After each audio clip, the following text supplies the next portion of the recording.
Bagian pertama, sholat khusyuk itu mudah dengan pembekalan 21.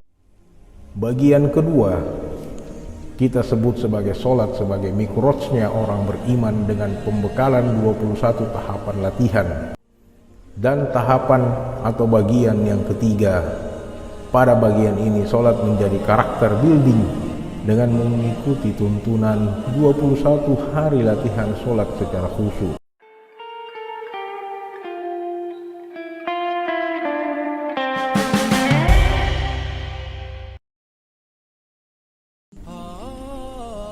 Assalamualaikum warahmatullahi wabarakatuh. Alhamdulillah atas karunia iman dari Allah Subhanahu wa ta'ala. Salawat atas Nabi Muhammad sallallahu alaihi wasallam. Puji syukur kepada Allah Subhanahu wa ta'ala yang telah menjadikan sholat sebagai jalan hamba untuk mengingat, bersyukur, dan mencintainya. Semoga kita kelak termasuk orang-orang yang beriman, yang beruntung, yang dapat menikmati sensasi cita rasa nikmatnya sholat khusyuk. Dan untuk menjadi renungan bersama, ada dua pertanyaan populer untuk umat Islam saat ini. Yang pertama, ada apa dengan sholat kita? Dan yang kedua, apakah ada yang salah pada sholat kita selama ini? Kalau tidak ada yang salah dengan sholat kita, maka umat Islam di Indonesia menjadi bangsa yang damai, tentram, dan beradab, sebagaimana kehidupan di kota suci Mekah dan Madinah yang dibangun langsung oleh Rasulullah Sallallahu Alaihi Wasallam. Bismillahirrahmanirrahim. Rabbi rahli sadri wa yassirli amri wahlul 'uqdatam min lisani yafqahu qawli. 100% kami menukil dari buku bestseller dengan judul Romantis Bersama Allah dan Nikmatnya Sholat Khusyuk. Buku ini ditulis oleh Dr. Andes Bahroin Suryantara MA. Sebelum melanjutkan video ini, kami harap dukungan untuk subscribe, like, serta komen dan share jika bermanfaat agar dapat membantu dakwah kami. Di Al-Quran, Allah berfirman, sungguh beruntung orang-orang yang beriman, yaitu orang yang khusyuk dalam sholatnya. Quran Surah Al-Mu'minin ayat 1 dan kedua. Ada cerita masyhur. Dahulu ada seorang ahli ibadah bernama Isam bin Yusuf. Beliau adalah ulama yang soleh, warok, dan khusyuk dalam sholatnya. Namun dia selalu khawatir kalau salatnya kurang khusyuk dan selalu bertanya pada orang yang dianggap lebih tinggi dari ilmunya.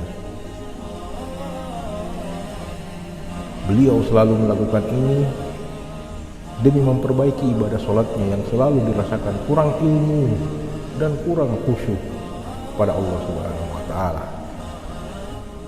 Pada suatu hari, Isam bin Yusuf menghadiri majelis seorang bernama Hatim bin Al-Izam. Dia pun bertanya, "Wahai Aba Abdurrahman, bagaimanakah caranya Anda sholat selama ini?" Hatim Al-Izam berkata, "Apabila masuk waktu sholat, aku berwudu lahir dan batin." Isam pun bertanya, "Bagaimanakah cara wudu lahir dan batin itu?" Dilanjutkan oleh Hatim, "Wudu lahir sebagaimana Anda biasa membasuh 7 anggota wudu dengan air, yaitu mulut, hidung, muka, tangan, rambut, telinga, dan kaki.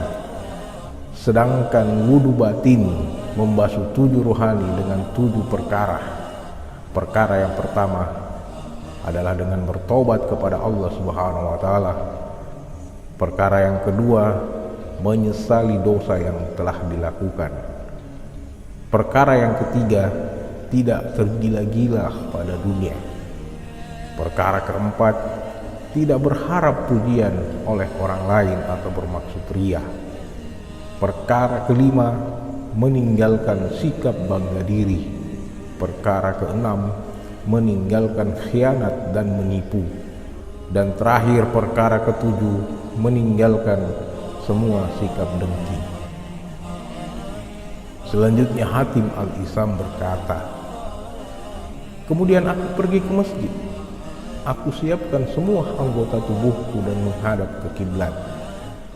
Aku berdiri dengan kewaspadaan dan aku bayangkan Allah Subhanahu wa taala ada di depanku.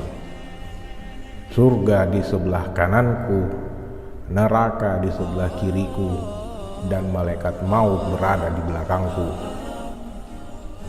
Aku pun membayangkan seolah-olah sholat saya adalah sholat yang terakhir, serta saya membayangkan saya berdiri di titian Shiratal Mustaqim. Kemudian aku berniat dan bertakbir dengan takbiratul ihram yang terbaik. Setiap bacaan dan doa dalam sholat aku pahami maknanya.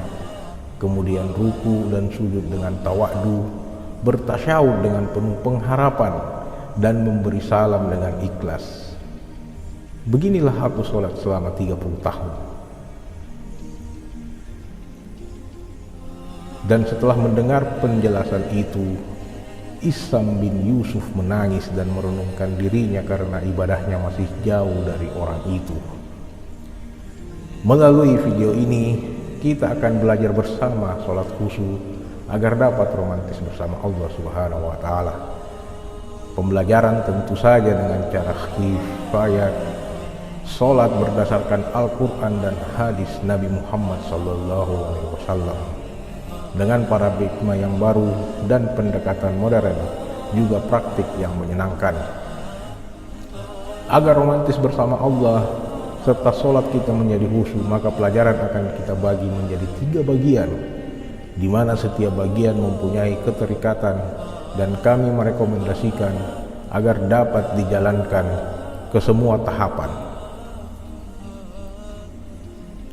Bagian pertama, sholat khusyuk itu mudah dengan pembekalan 21 tahapan latihan awal yang menarik dan harus diikuti setiap step-step pembekalannya. Kelebihan pembekalan ini karena dimudahkan dengan metode pemaparan menggunakan video. Karena cenderung kaum muslimin dan muslimat kurang gemar dalam membaca buku di era digital seperti saat ini. Bagian kedua, kita sebut sebagai sholat sebagai mikrojnya orang beriman dengan pembekalan 21 tahapan latihan. Pada step ini menjadikan Anda naik level dari bagian pertama. Insya Allah semakin membuat Anda serius dalam memperbaiki sholatnya. Dan tahapan atau bagian yang ketiga, pada bagian ini sholat menjadi karakter building dengan mengikuti tuntunan 21 hari latihan sholat secara khusyuk. Pada bagian ini Anda telah memasuki tahapan terakhir dalam usaha memperbaiki sholat untuk mendapatkan kenikmatan romantis bersama Allah Subhanahu wa taala. Demikian pendahuluan dari kami tentang bagaimana kita meraih kenikmatan dalam sholat khusyuk dan bekal untuk dapat lebih romantis bersama Allah Subhanahu wa taala. Nantikan ketiga video kami di tiap tahapan akan membuat Anda mudah untuk sholat khusyuk. Terima kasih sudah menyimak video kami. Segera di-subscribe untuk mendapatkan update video terbaru dari kami. Jazakallah khairan hasirah. Assalamualaikum warahmatullahi wabarakatuh.